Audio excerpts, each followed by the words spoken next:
kolmandaks alateemaks püha vaimu tegevusele on täna õhtul küsimus, kuidas Jumala vaim inimest uuendab.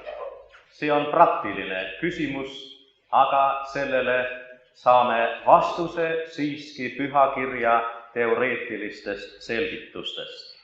Ja tahaksin lugeda Jumala sõna Apostel Pauluse kirjast Tiitusele 3. peatükist, salmid 4-7. Aga kui Jumala, meie õnnistegija heldus ja inimese armastus ilmus, siis ta päästis meid. Ei mitte õiguse tegude tõttu, mida me oleksime teinud, vaid oma halastust mööda uuesti sünni pesemise ja püha vaimu uuendamise kaudu, keda tema on rikkalikult välja valanud meie peale Jeesuse Kristuse, meie õnnistegija läbi, et meie, tema armu läbi õigeks tehtud, saaksime igavese elu pärijaiks lootuse järele. Aamen. Kallid sõbrad, küsimus uuenemisest ei ole mitte 2., 3. või 4. järgu küsimus, vaid esimese järgu küsimus ja üks tähtsamatest probleemidest, sest vajadus uuendamise järele on ülemaailmne ja võib-olla, et me ei liialda, kui ütleme, et see on isegi kosmiline. Sest meie, kes me täna Jumala kojas oleme, kuulume nende inimeste hulka, kes ootavad uusi taevaid ja uut maad, kus õigus sees elab. Ja kogu loodu ise ägab ja ootab selle ootuse oodatava uue sünnitusvaldes. Peab ütlema, et inimesed omalt poolt on teinud ka üsna mõndagi ja palju jõupingutusi, et uued saada. Ja on mõistnud, et uuendamine, uuenemine, see on elu ja surma küsimus. Aga ometi ütles pühakiri meile, et meie oma õiguse teod ei aita ega tee meid uueks. Ei ole palju kasu sellest, kui meie vanale kärisenud kuuele uue kirju lapi peale paneme, ega see palju ei aita meid. Kui hea on nüüd tänuga täna õhtul jagada üksteisega, et Jumal oma kolmainsuses on inimesele tulnud appi, et teda uueks teha ja seda tõeliselt teha. Aga praegu meie kõneleme püha vaimu uuendusest. See tähendab uuendamisest Jumala 3. isiku püha vaimu kaudu. Kuidas siis püha vaim seda teeb? Jumala sõna, piibel räägib meile Jeesuse sõnadega ja täna oleme mitmel korral seda kuulnud ja olgu veel kord korratud, et kõige esmalt, kui algab Jumala vaimu uuendav tegevus inimese juures, siis püha vaim toob selguse, pahtu, õiguse ja kohtu üle. Enne seda valitseb inimsüdames jumalata oleku tõttu kaos, pimedus, tohuvabohu, see sõna, mis on heebrea keelest tulnud eesti keelde. Nii nagu maa kord oli tühi ja paljas ja pimedus oli sügavuse peal. Aga tänu Jumalale, et piibli esimesed sõnad räägivad meile, et ka Jumala vaim hõljus vete kohal. Jumal oli ja Jumal on lähedal ka niisugusele kaosele. Kui kõnnime varakevadises looduses, siis kui veel kõik on alles talve kammitsates, aga juba märkame, mida päikese soojus teeb oma elavaks tegeva ja uut loova tegevusega. Juba midagi on õhus tunda kevadist ja sellest uuest elust, mis varsti puhkeb täies jõus esile. Olgu siis veel täna korratud, et Johannese evangeeliumi 16. peatükk 8-11 salmini, kui seda loeme, siis selle järgi toob püha vaim selguse või annab märku vana tõlke järgi kõige esmalt siis, kui pisut järjekorda muudame, siis õiguse kohta. Milline on tõeline õiguse ideaal? Jeesus on tõelise õigluse ideaaliks. Ja kui tema läks tagasi oma taevase isa juurde, siis tunnistati Jeesus õigeks, kuigi teda patusena oli maa peal hukka mõistetud. Ja tõelisele õigluse standardile ei vasta mingisugune muu õiglus, kui vaid Jumala patuta poja oma. Ja inimene, kes rahuldab vähemaga oma elus, see ei ole veel mõistnud, mida tähendab tõeline õigus. Nüüd sellega seoses Jumala püha vaim toob inimesele täiesti uue arusaamise, et igasugune madalam standard on väär. Teiseks, püha vaim toob selguse patu kohta. Kristusesse mitteuskumine on patu põhiolemus. Uskmatus on ju see patt, mille alusel maailm hukka mõistetakse. Nüüd püha vaim teeb inimesele selgeks, et Kristuse kui maailma valguse hülgamine sellepärast, et inimesed armastasid pimedust enam kui valgust, see ei ole mitte mingisugune halb komme või teoviis ainult, vaid see ongi patu põhiolemus. Kristuse äratõukamise põhjuseks on inimestel nende kuri ja uskmatu süda. Sellele järgneb siis märgu andmine püha vaimu poolt ka kohtu kohta. Kristuse hülgamisel, peame ütlema, on kõige kohutavamad tagajärjed. See toob Jumala õiglase kohtuotsuse inimese elu üle. Saatan ja kurjuse jõud mõistsid Jeesuse Kristuse surma, kuid Jumal tühistas selle otsuse, äratades oma poja uuesti ellu. Ja seega see kurjuse jõudude otsus, mida nemad tegid, see tuli tagasi nüüd nende peale. Ja mõistes hukka Jeesus Kristus, mõistsid nemad tegelikult hukka ju iseennast. Jumala püha sõna ütleb, et selle maailma vürsti peale on kohus juba mõistetud. Ja nüüd need, kes ühes temaga tõukavad ära Kristuse, need peavad ka jagama saatana ja tema jüngritega ühesugust saatust. Püha vaim püüab nüüd inimesi teha teadlikuks nendest asjadest. Ja kõige sellega algab püha vaimu uuendav tegevus inimese juures. Et püha vaim korraldab inimesele nagu ristküsitluse tema südame tunnistusele ja seda noomides ning veendes. Püha vaimu uuendav tegevus algab inimese süüdi mõistmisega Jumala ees. Aga see on alles algus. See on sissejuhatus inimese päästmisele uueks eluks. Sest täna me oleme ka seda kuulnud, et püha vaim püüab inimesi uuesti sünnitada. Ja selleks püha vaim toob inimese patukahetsuse ja meeleparanduse ning samas usu kaudu õigesse vahekorda Jumalaga. Jeesus ise ütles nii, kui keegi ei sünni veest ja vaimust, ei või tema Jumala riiki pääseda. Johannes 3:5. Patune inimene, kes on ärganud oma süüd tunnetama ja armu otsima, see ei ole siiski veel ise võimeline omal jõul päästmist vastu võtma ja isegi seda igatsema, vaid püha vaim teeb teda selleks võimeliseks, nimelt võimeliseks igatsema ja ka päästmist vastu võtma. Ja edasi aitab siis püha vaim patust inimest jõuda hea tahte juurest ka tegude juurde, sest uus sünd ei ole tegelik enne, kui ei ole astutud ka tegelik samm, kui usk ei ole muutunud veel tõsiasjaks inimese elus. Patukahetsus ja usk, need on püha vaimu töö meie südametes. Ja sellest seisnebki nüüd, kallid sõbrad, uus sündprotsess, milles inimene ise on ka kaastegev.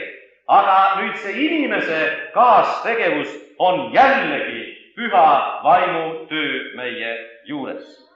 Jumala vaim on inimese loomus uueks loov ja ümberkujundav tegu. Ja tema tungib inimese mõistuslikesse ja samas moraalsetesse võimetesse. Vana testamendi päevil Samuel ütles Saulile kord nii. Siis tuleb Jehova vaim võimsasti su peale ja sa muutud teiseks meheks. 1. Samuel 10:6. Ja see sündis ka nii. Kõik tunnistasid seda, et Saulist on saanud teine mees. Ta on muutunud teiseks.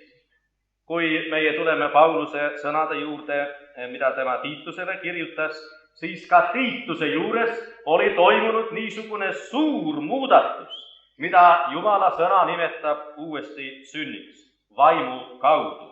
Et Paulusel ei olnud mingit vajadust Tiitust ümber lõigata, nii nagu seda proselüütidega või juudi uskuastujatega varem tehti. Südame kaoses, selles segaduses inimsüdames oli saanud Jumala vaimu mõjul Jumala tempel. Süda uueks loodud, kus püha vaim ka sees elab. Keegi on ütelnud nii, et inimene on loodud selliselt, et teda võib ümber luua. Ta on sündinud nii, et ta võib uuesti sündida. Inimene, kes seda ei ole üle elanud, sellel puudub veel tõeline elu. See on veel surnud oma pattude sees ja temas ei ole veel märki uuest elust. Lõpuks olgu täna veel rõhutatud, et püha vaimu uuendus inimese juures peab pidevalt jätkuma ja seda ka uuesti sündinud inimeste juures, ka meie juures, kallid vennad-õed.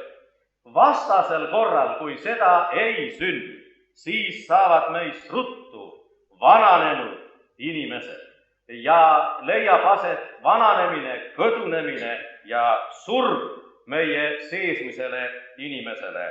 Ja võib-olla, et sellest on tingitud ka kortsud issanda koguduse palgel.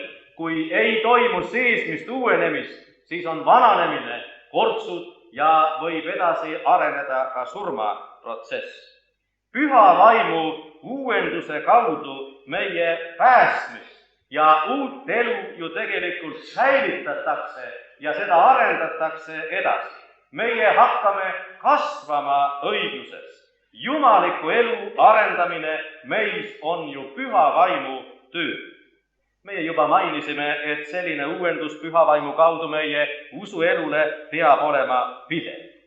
Apostel Paulus ütleb 2. Korintuse kirja 4. peatüki 16. salmis, sellepärast me ei loidu, vaid kuigi meie väline inimene kõduneb, uueneb seesmine inimene ometi päev-päevast. Ja see toimub nii meie juures siis, kui meie toetudes Jeesuse sõnadele Johannese evangeeliumi 15. peatükist, kui meie jääme Jeesusesse, Kristusesse. Kui meil on see jääv osadus Kristusega, siis tema elu voolab ka pidevalt meisse ja uuendab meid püha vaimu läbi. Kui meie usume temasse nii, nagu kiri ütleb, siis peavad meie ihus voolama välja elava vee jõed, Johannese evangeelium 7:38 salm.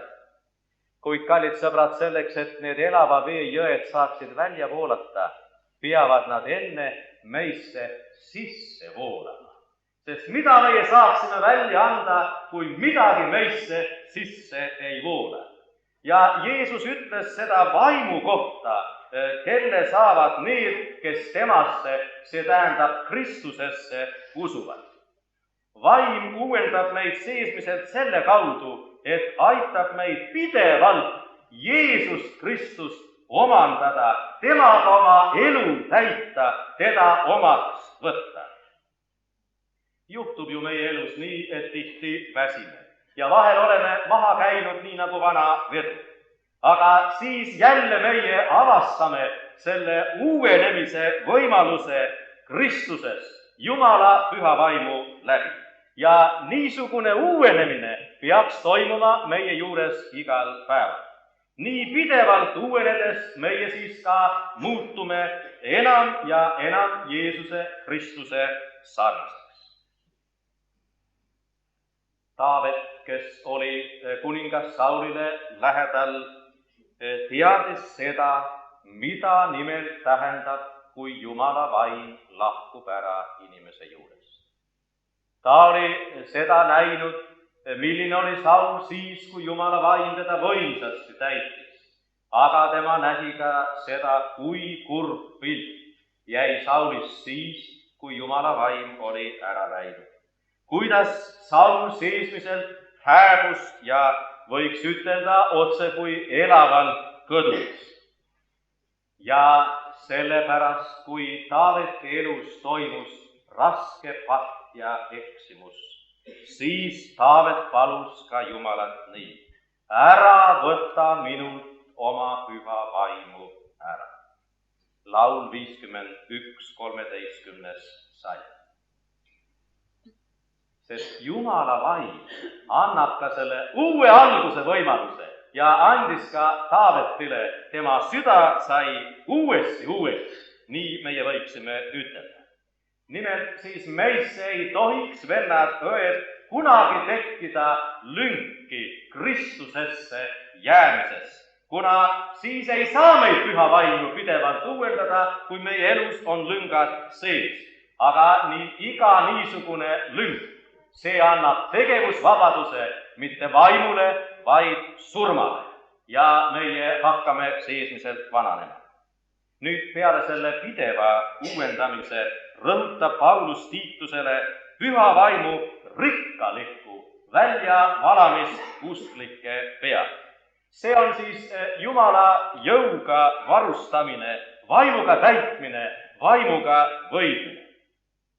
Kui taimed oma kasvamiseks saavad pidevalt mullast niiskust, siis peale selle vajavad nemad ka veel vihma ja kastet. Keegi, kes käis seal, kus nimelt apelsinid kasvavad, ütles, et nad sattusid peaaegu apelsinide lõikuse ajaks sellele maale. Ja nägid siis kauneid vilju suurte apelsinide näol puudel juba küpsetena. Ja nad küsisid siis kohalikelt elanikelt, miks seda vilja veel ei korjata. Sest tundus, et ta on täiesti valmis. Aga kohalikud elanikud teadsid, milles on asi. Ja ütlesid, meie ootame veel üht vihmasagarat.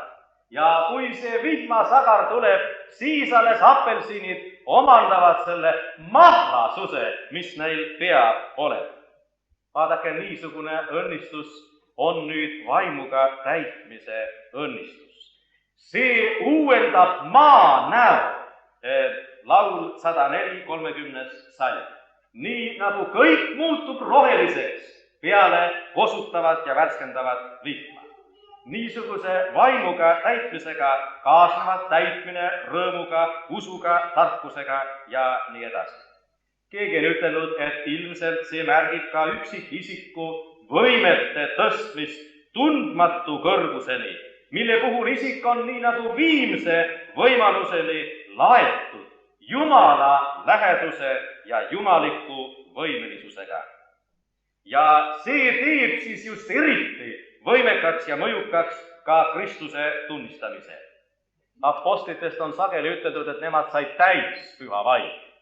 Ja nelipühapäeval Peetrus kõneles täis püha vaimu ja kõneles oma suure kõne, mille tagajärjel 3000 inimest tulid pöördumisele. Meie usuelus on siis hädavajalik meie pidev uuenemine meie sees elava Jumala vaimu kaudu. Aga samal eesmärgil on vajalikud ka vaimuga täitmised ja need mõlemad kujundavad meis Kristuse isiksust ja tema iseloomujooni, alandust, pikka meelt, tasadust ja palju-palju muud, ühesõnaga Kristuse meelsust. Nüüd ainult uus ja pidevalt uuendatud inimene, see kõlbab ja päästetakse lõplikult Jumala armust Jeesuse Kristuse kaudu uue maa ja uue taeva kodanikuks. Ja selleks avaneb meile jällegi rohke lootus ei milleski muus kui püha vaimu väes. Rooma kiri 15. peatükk 13. salm. Mis siis meil, kallid sõbrad, tuleks omalt poolt teha, et püha vaim saaks meid uuendada? Ma usun, et täna õhtul ei ole kedagi siin, kes ütleb, minul ei ole vaimu uuendust tarvis. Vaid ma arvan, et me kõik tunneme, meil on seda hädasti tarvis. Jumal soovib meid täita püha vaimuga ja meil on luba paluda niisuguse täitmise pärast. Oma elu enam üle andes Kristusele ja pühitsuse elu arendades. Kui kadunud poeg oli kaugel isa kodunt ääretus viletsuses, siis sai tema järsku paremad mõtted selles osas, mida tema peab tegema oma isa ja Jumala ees. Kes talle andis need paremad mõtted? Ma arvan, et meie ei eksi, kui ütleme, et püha vaim tegi seda. Võib-olla usklikena ei ole meie ka sellel kohal sageli, kus meie peaksime olema. Ja oleme ka teatud mõttes kadunud Jumalale tema riigi tööle. Mis me siis peaksime tegema? Meie vajame ka paremaid mõtteid ja selleks annabki täna õhtul Jumala vaim meile märku. Sellepärast olgu nõnda, nagu püha vaim ütleb, täna, kui teie tema häält kuulete, ärge tehke oma südant kõvaks.